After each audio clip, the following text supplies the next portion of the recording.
খুব ভালো লাগছে। আজকে আমার সঙ্গে অ্যাঞ্জেলিনা জোলি থাকলে আরো ভালো লাগতো, কারণ ওনার জীবন থেকে অনুপ্রাণিত ঘটনা। কৌশালী মুখার্জি সে Sujit Mukherjee, so it's Mukherjee combination. আশা করছি সবার এই চমকটা খুব ভালো লাগবে, সাথে Parambrata Chattopadhyay and Koushani for the first time, এটাও খুব ভালো লাগবে সবার।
হেমলকের কথা মনে পড়ছে, 2012-র কথা মনে পড়ছে, তখন আগে জাস্ট 2 ফিল্মস ওল্ড।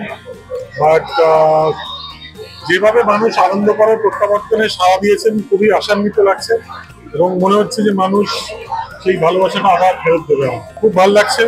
আজকে আমার সঙ্গে অ্যাঞ্জেলিনা জোলি থাকলে আরো ভালো লাগতো, কারণ ওনার জীবন থেকে অনুপ্রাণিত ঘটনা। কিন্তু অ্যাঞ্জেলিনা আজকে আসতে পারেননি, কিন্তু আমরা এসেছি।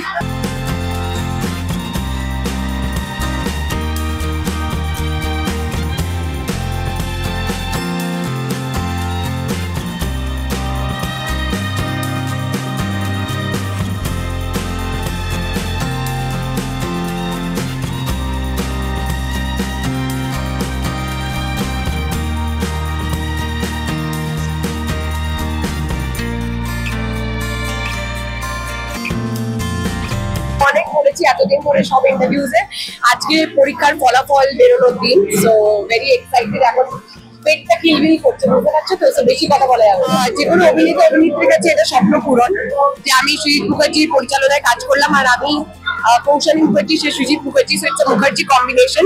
আশা করছি সবার এই চমকটা খুব ভালো লাগবে, সাথে Parambrata Chattopadhyay and Koushani for the first time, এটাও খুব ভালো লাগবে সবার।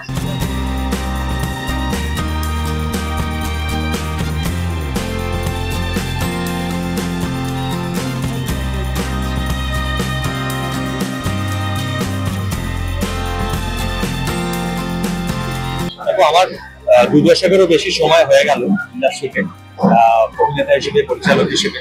তার মধ্যে একটা কথা বলতে পারি, যে কটা চরিত্র আমি করেছি গত 20 বছরেরও বেশি সময়ের মধ্যে, প্রায় 25 বছর সময়, তার মধ্যে আনন্দকর একটা এমন চরিত্র যেটা আমার এবং দর্শকদের দুতরফেরই মনের ভেতরে বসে আছে।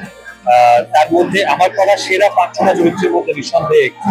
তো সেই কারণে নস্টালজিয়া তো আছেই, এবং ইচ্ছে আছে এবং আশা আছে যে মৃত্যুঞ্জয় করের মধ্যে দিয়ে আনন্দকর আরো বেশি করে মানুষের মনের মধ্যে পাকাপাকি ভাবে আরো জায়গা করে।